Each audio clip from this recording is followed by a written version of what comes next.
So to begin with a little bit of the background to the project, 2 years ago, I spent a year at Stanford University in Silicon Valley. And I arrived as somebody who worked on states and humanitarianism. And I was surrounded by all these techie people setting up startups and engaging in business and management. And I thought, this is great, but it's entirely irrelevant to what I do and the problems and challenges I think about. And then suddenly the penny dropped, and I thought, well, maybe it doesn't have to be irrelevant. Maybe responses to refugees don't have to be entirely state-led. Maybe our responses to humanitarianism and refugee protection can learn something from these areas of technology, innovation, and the private sector. And simultaneously alongside that, two other things occurred during that year I was away. The first was I met a couple named Stephanie and Hunter Hunt, who were involved in the UNHCR for USA Board of Trustees. And they'd spent some time visiting refugee camps with UNHCR. And they, frankly, didn't like a lot of what they saw. They didn't like the way in which refugees were encamped for long periods of time in refugee camps, and they were frustrated by some of the lack of innovation that they saw in the United Nations system.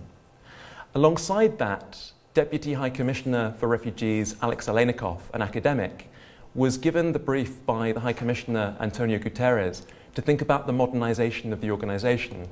And within that started to think about a new entity within the office called UNHCR Innovation, and one that was looking for outside ideas and some conceptual input from the academic world.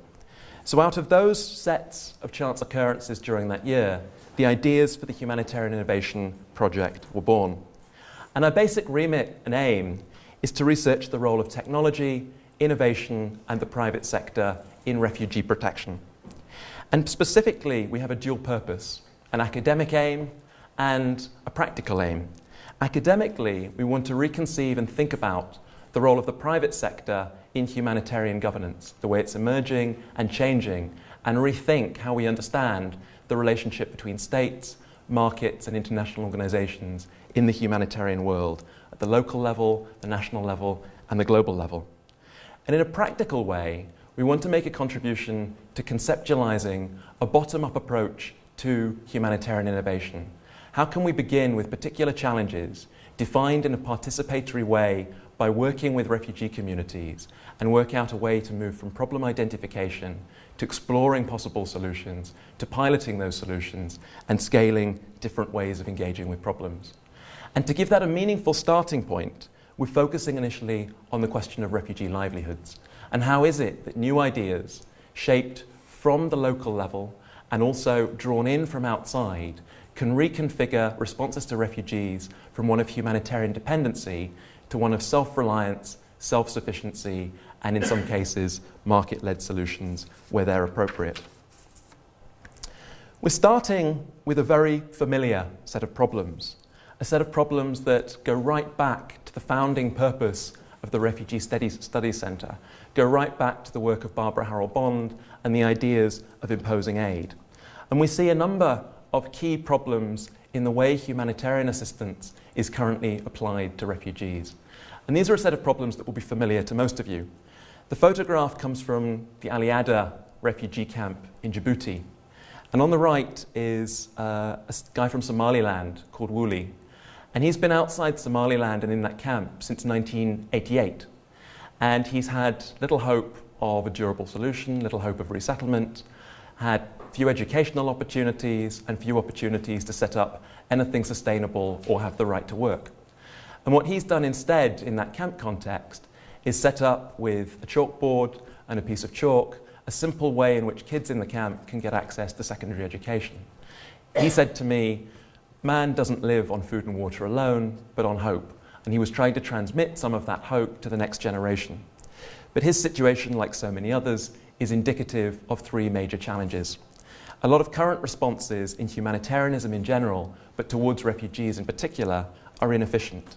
They use the solutions that they've always used because they use them. It's rather like some aspects of British culture. We do what we do because we've always done it that way, and we're reluctant to look outside for inspiration. So there are untapped products and processes that we might look to that are often neglected by the humanitarian world. A second big challenge is that of unsustainability. With protracted refugee situations in which refugees are in an intractable state of limbo for long periods of time, huge amounts of donor assistance is used to provide food assistance and non-food items in ways that don't create sustainable opportunities and don't build opportunities for those refugees to regain agency and autonomy. We apparently, although one can shed scepticism on this, live in an age of austerity in which there are dwindling resources available for humanitarian response. And perhaps most seriously, the problem with that type of response in camps and settlements is it creates dependency based on a long-term logic of charity. So we've got a basic argument that there's an old way of doing things and possibly a new way.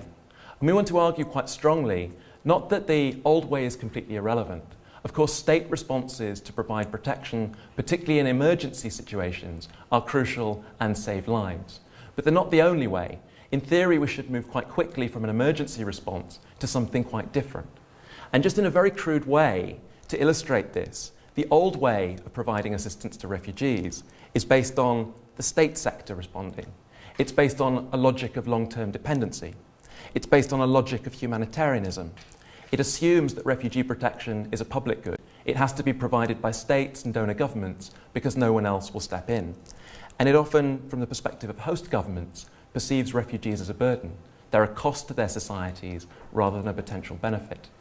And in opposition to all of those elements, we think responses can be reconceived to recognise a potential and neglected role for the private sector, to try and empower refugees based on their own skills, aspirations and entrepreneurship, to shift from a humanitarian logic towards a development logic, from a logic of refugee protection as a public good to one where we can crowd in rather than crowd out the market and begin to see refugees as a benefit.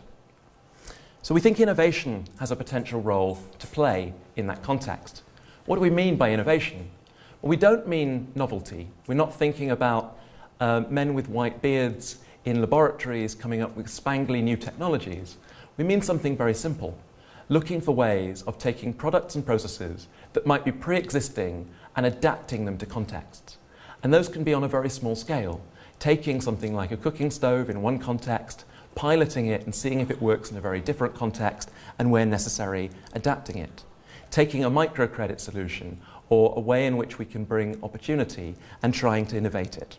And innovation is a process. It's often conceived as a four-step process, moving from defining a problem to looking outside for possible solutions, piloting them, refining them, and scaling them.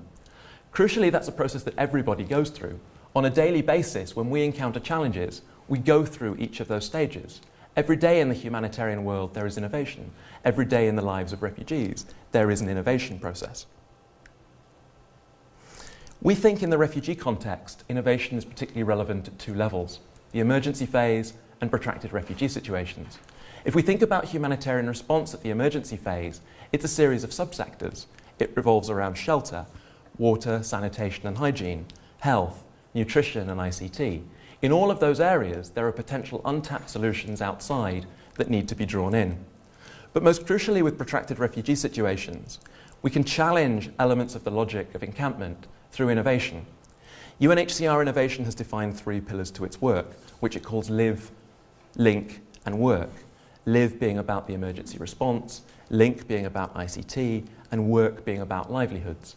In many areas, depending on the regulatory conditions, but also challenging the regulatory framework, there are ways in which innovation can support livelihoods, micro-work, skills training, take locally sourced materials and incorporate them in the protection response, build and incubate business opportunities in the formal and informal sectors amongst refugees, and pilot new projects and products. In the Dolo-Ardo setting in Ethiopia, for instance, UNHCR, with a $110 million grant from the IKEA Foundation, is beginning to pilot a range of new products, and we want to look at those through our research and evaluate what they're doing, whether they're having a positive effect, and if so, how we can build on that, and if not, how we can redress what they're doing. That response builds on an old logic that's been well researched in refugee studies, of trying to transition as quickly as possible from a humanitarian dependency logic to one of development. In different countries, such as Uganda, there have been ideas around self-reliance strategies for refugees, giving refugees plots of land in settlements, allowing them some degree of the right to work in cities such as Kampala. The idea is to move beyond encampment and support self-reliance and local integration, to provide integrated development assistance for host communities and refugees, and encourage refugee livelihoods. But that approach rarely does what it says on the tin. It rarely supports the degree of autonomy and sustainability that is aspired to by the ideas of self-reliance.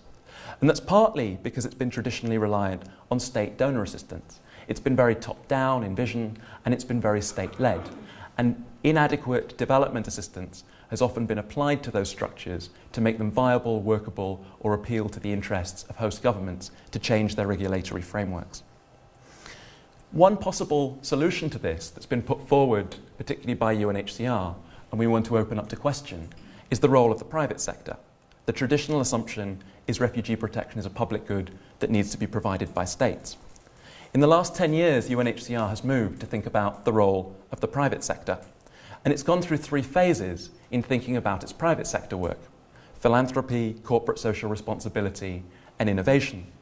It began in the mid-2000s with the idea of philanthropy.